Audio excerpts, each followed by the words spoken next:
What's good, guys? This is going to be your ultimate guide to making money in Dragon's Dogma 2.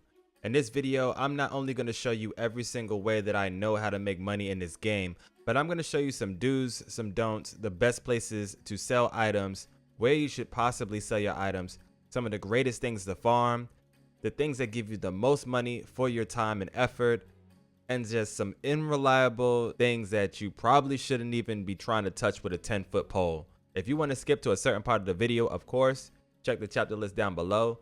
But without further ado, let's get into it.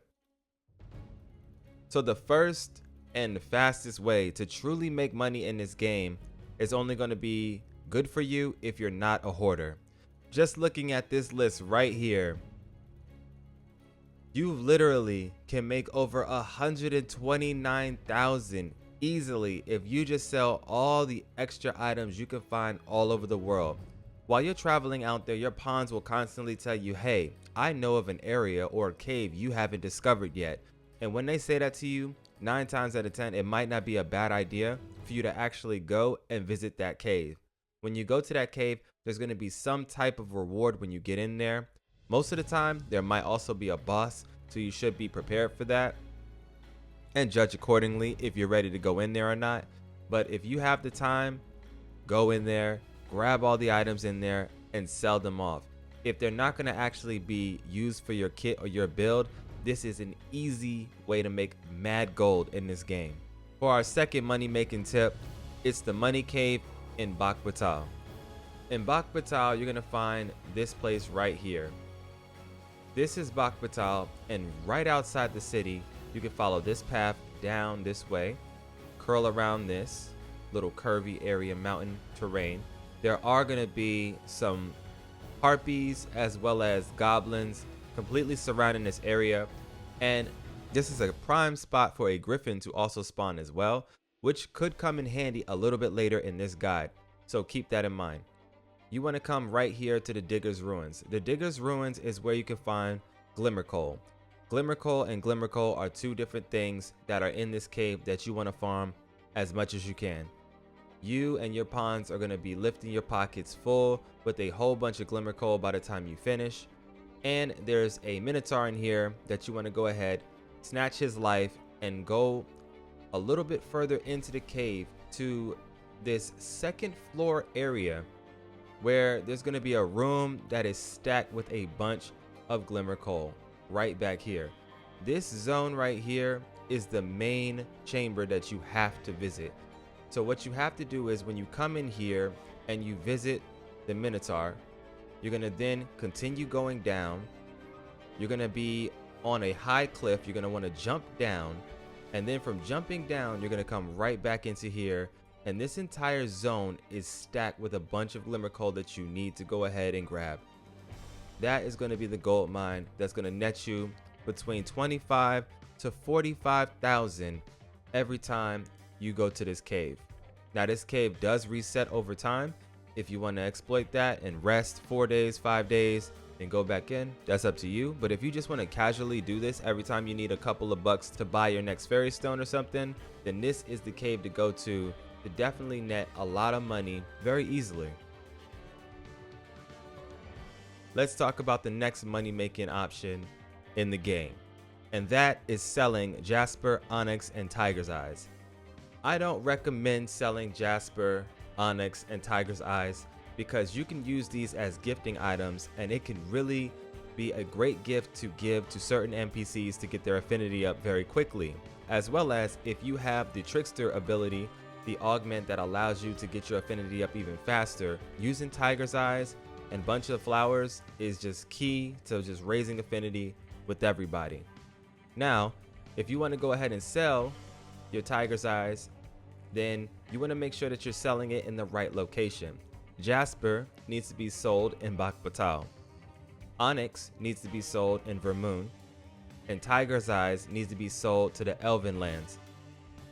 Whenever you see any merchant in those zones, make sure you're picking the correct item and selling it to them to get the most profit. For example, Onyx in Vermund sells for 2,400 gold. I have been able to get Onyxes off of goblins, so that might be a way to farm this item and sell it if you're into that.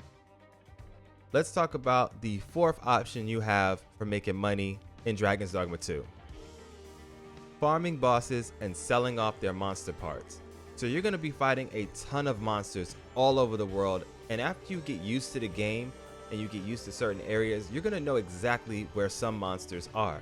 Remembering exactly where those monsters are is going to be key to making constant money when you're running low. Every time you go into a cave and you mine a whole bunch of ore or you kill a whole bunch of monsters, you're racking in a lot of money.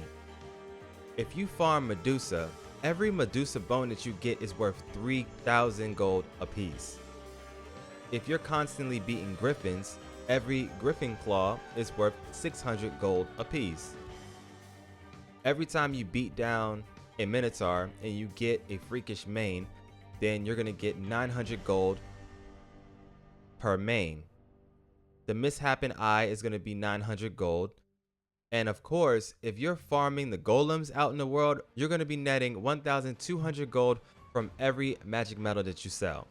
So if I went through my inventory and literally sold all of these monster parts that I have excess of, that I'm never going to be using, and I've already upgraded my items, let's see how much money we actually are going to rack in.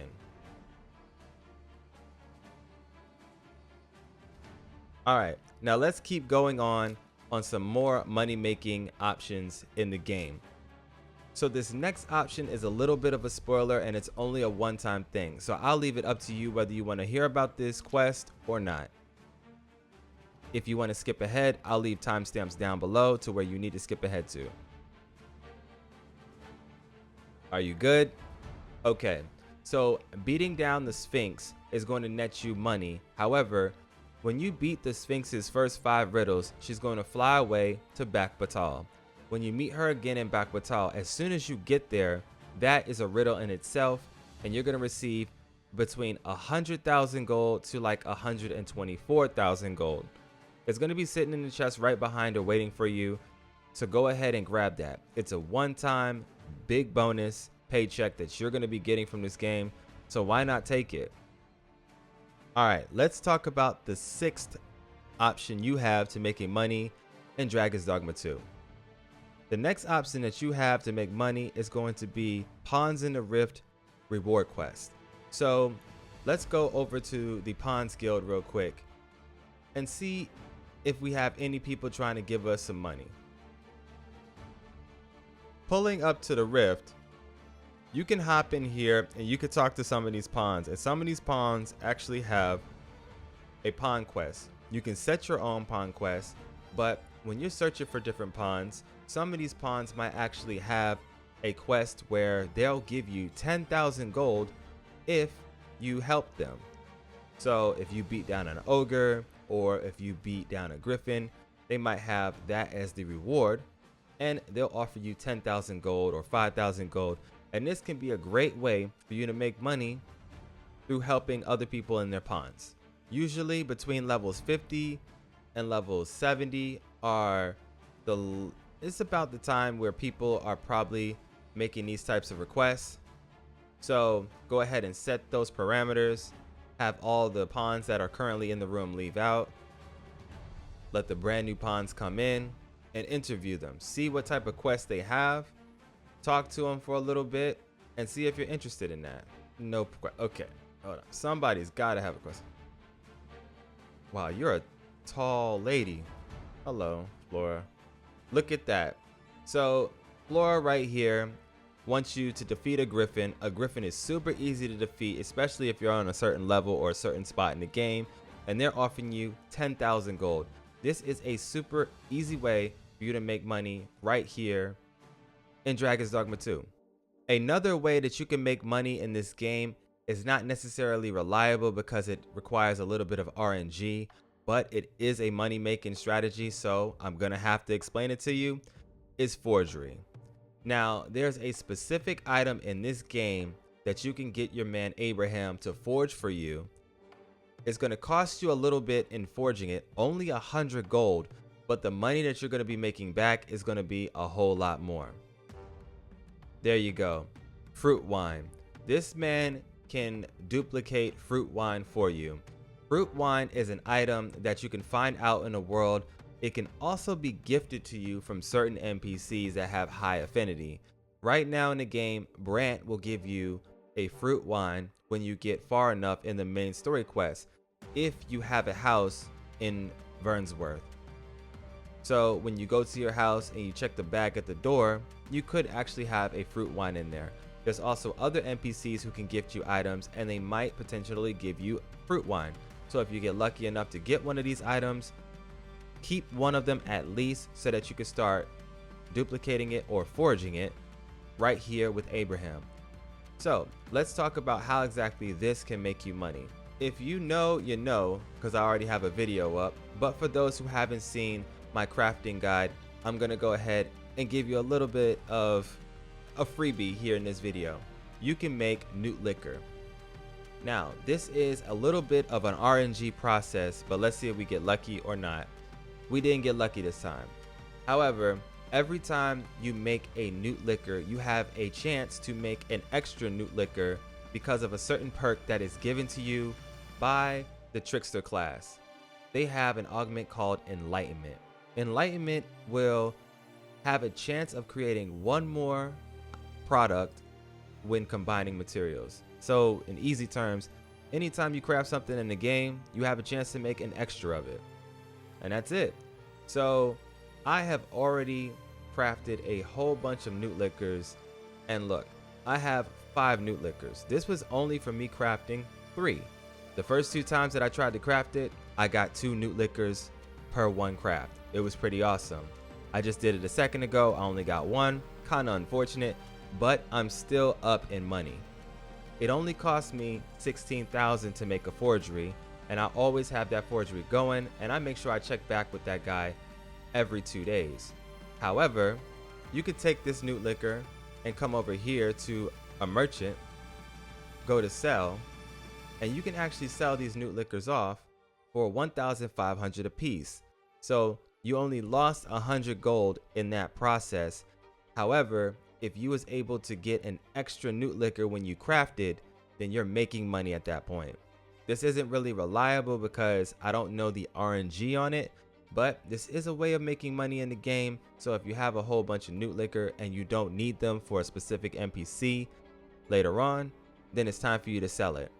If you end up finding a shop that will buy Newt liquor off of you for a higher price, please let us know in the comment section below. And here's a couple of more bonus but not really reliable ways of making money in Dragon's Dogma 2. The whimsical daydream. So if you're the Trickster class and you've seen the Sphinx, then you probably have the whimsical. If you're the Trickster's class and you probably finished a certain quest line, then you have a whimsical daydream. With the whimsical daydream, you can slap an enemy and get gold every time you hit them. You can range from 10, 100, 1,000, or 50,000 gold. Now the RNG on getting a 50,000 gold drop is probably extremely low, maybe between 2 and 5%, but it's still there. So this is the easiest way to make instant money in this game. I've been able to get it to proc 3 times so far. When farming certain enemies, you are putting yourself in harm's way. You have to get close enough with this class to slap them up, but you can make money with this. However, don't try to exploit this. If you sit there and you hit the same enemy over and over, then that enemy at some point will only net you 10 per hit. So it's not something that could be exploited. So don't bother. If you end up figuring it out, that's on you, but after hitting the same enemy about 10 times, it only gave me 10 gold. So I just assumed that they have made certain mechanics or certain adjustments to the game so that you can't farm the same enemy over and over and over. The Mystic Spear Hand has an augment called Opulence, and Opulence will allow you to make more money every time you pick up a coin purse. And those are all the ways that I know of right now in Dragon's Dogma 2 in making money.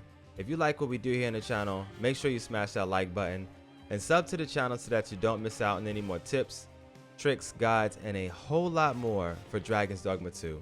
If you found this video helpful, I would really appreciate it if you went ahead and smashed the like button for me, and I can't wait to see you in the next one. For now, I'm out of here.